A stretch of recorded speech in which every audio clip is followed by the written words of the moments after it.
పుష్ప 2 సినిమాకు big shock తగిలింది. తెలంగాణలో టికెట్ రేట్ల వ్యవహారం హైకోర్టుకు వెళ్లింది. తెలంగాణ ప్రభుత్వం పుష్ప 2 టికెట్ రేట్లను భారీగా పెంచుకోవడానికి పర్మిషన్ ఇవ్వడంపై న్యాయస్థానంలో పిటిషన్ దాఖలైంది.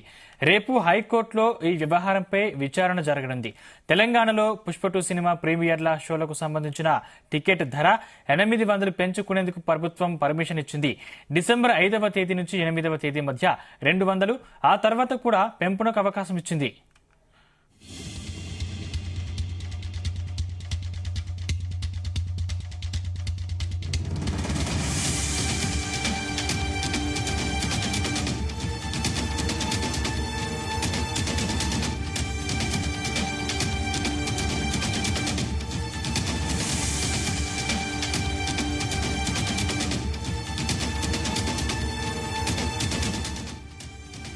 పుష్ప 2 సినిమాకు బిగ్ షాక్ తగిలింది. తెలంగాణలో టికెట్ రేట్ల వ్యవహారం హైకోర్టుకు వెళ్లింది. తెలంగాణ ప్రభుత్వం పుష్ప 2 టికెట్ రేట్లను భారీగా పెంచుకోవడానికి పర్మిషన్ ఇవ్వడంపై న్యాయస్థానంలో పిటిషన్ దాఖలైంది. రేపు హైకోర్టులో ఈ వ్యవహారంపై విచారణ జరగనుంది. తెలంగాణలో పుష్ప 2 సినిమా ప్రీమియర్ల షోలకు సంబంధించిన టికెట్ ధర 800 పెంచుకునేందుకు ప్రభుత్వం పర్మిషన్ ఇచ్చింది. డిసెంబర్ 5వ తేదీ నుంచి 8వ తేదీ మధ్య 200, ఆ తర్వాత కూడా పెంపునకు అవకాశం ఇచ్చింది.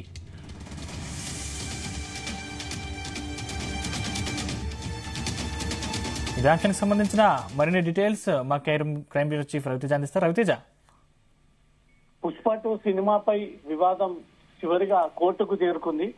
కోర్టులో కొంతమంది అభ్యంతరాలు వ్యక్తం చేస్తూ ఒక పిటిషన్ దాఖలు చేసి పుష్ప సినిమా సందర్భంగా ఈ ఇష్టానుసారంగా టికెట్లు పెంపకాలపై తమకు అభ్యంతరాలు ఉన్నాయి.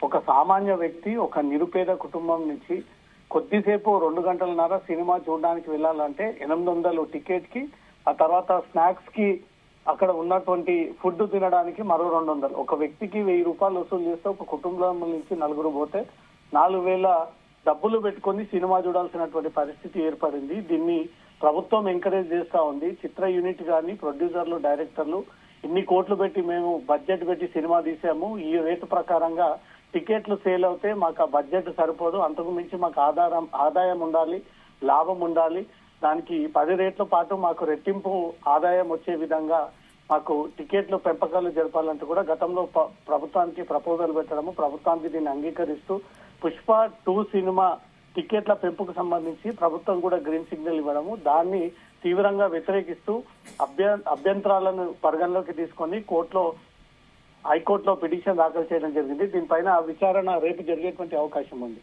ఒక సాధారణ వ్యక్తి 800 పెట్టి పుష్ప సినిమా ఏ విధంగా చూడగలరు? సినిమా అనేది ఒక ఎంటర్టైన్మెంట్. ఇంతకు ముందు 150, 200 రూపాయల్లో మొత్తం 500 నుంచి 600లో ఒక కుటుంబాన్ని మొత్తం సినిమా చూసి 3 గంటల పాటు స్పెండ్ చేసినటువంటి ఆ రోజుల్లో ఇప్పుడు ఒక కుటుంబం వెళ్లాలంటే కనీసం 5000 చొప్పున ఖర్చు వస్తా ఉంది. ఇదంతా కూడా కోట్లాది రూపాయలుగా బడ్జెట్ పెంచి సినిమా తీస్తున్నామని హైప్ క్రియేట్ చేసేటువంటి వాళ్ళు ఆ భారాన్ని అంతా తిరిగి మిడిల్ క్లాస్, లో క్లాస్ ఫ్యామిలీస్ పైన ఈ ప్రభావాన్ని ఎక్కువగా చూపించే ప్రయత్నాలు జరుపుతా ఉన్నారు ప్రొడ్యూసర్లు, డైరెక్టర్లు. ఎన్ని కోట్లు పెట్టి సినిమా బడ్జెట్ తీస్తే అంతకు మించి రెట్టింపు బడ్జెట్ లాగడం కోసమే ప్రొడ్యూసర్లు, డైరెక్టర్లు నిత్యం ఈ సినిమా టికెట్లని పెంచుతూ పోతూ ఇష్టానుసారంగా సామాన్య ప్రజలకు, మిడిల్ క్లాస్ వారికి అందనేటువంటి రేట్లని పెంచుకుంటూ పోతూ ఈ సినిమా కేవలం హై క్లాస్ వారికే తీశారా అనే ఒక కోణంలో ఈరోజు హైకోర్టులో ఈ విషయాలన్నీ కూడా అభ్యంతరాల రూపంలో దాఖలు చేసి పిటిషన్ వేయడంతో కోర్టు దీనిపై రేపు విచారణ చేపట్టి దీనిపైన ప్రభుత్వాన్ని కూడా ప్రశ్నించేటువంటి అవకాశం ఉంది. ఒక సినిమాకు 800 రూపాయలు ప్రభుత్వం క్లియరెన్స్ ఇచ్చిందంటే ఈ సినిమా బడాబాబులే చూడాలా, లేదా మిడిల్ క్లాస్, లో క్లాస్ వాళ్ళు కూడా చూసేటువంటి అవకాశాలు ఉన్నాయా?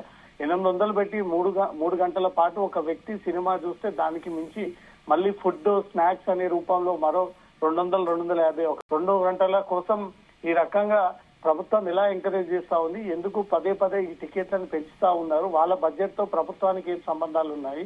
వాళ్ళు ఎంత బడ్జెట్ పెట్టుకుంటే ఆ బడ్జెట్ ప్రకారంగా, నార్మల్ రేట్ ప్రకారంగా ముందుకు వెళ్ళాలి. కానీ ప్రతి సినిమాకు మేము కోట్ల రూపాయల బడ్జెట్ పెట్టాము, 304 కోట్లు పెట్టి ఇది హైఫై సినిమా తీసాము, దేశంలోనే అన్ని రాష్ట్రాలలో మెచ్చుకునేటువంటి సినిమా అనేది ఈ గొప్పలు చెప్పుకోవడంతో పాటు ప్రజల నుంచి ఎలా డబ్బులు లాగాలనే ఒక ప్రయత్నంలో భాగంగా ఈ టికెట్ ఇష్టానుసారంగా పెంచి ఆ ప్రభావాన్ని సాధారణ వ్యక్తులపైన నిరుపేదలపైన దానిపై ఎక్కువ ప్రభావం చూపిస్తుంది అంటూ మాత్రం అభ్యంతరాలు వ్యక్తం చేస్తూ కోర్టులో పిటిషన్ దాఖలు చేయడంతో రేపు సినిమా టికెట్ల పెంపుపై మాత్రం హైకోర్టులో విచారణ జరిగిన తర్వాత కోర్టు ఏ రకమైనటువంటి నిర్ణయాన్ని ఇస్తుంది, పెంచినటువంటి టికెట్లను తగ్గించాలని కోరుతుందా, ఈ పెంచినటువంటి టికెట్ ఇప్పుడు అమల్లోకి తీసుకురాకూడదు అని ఏదైనా కోర్టు నిర్ణయాన్ని వ్యక్తం చేస్తుంది అనేది రేపు ఒక క్లారిటీ వచ్చేటువంటి ఛాన్స్ ఉంది. Thank you Raviteja.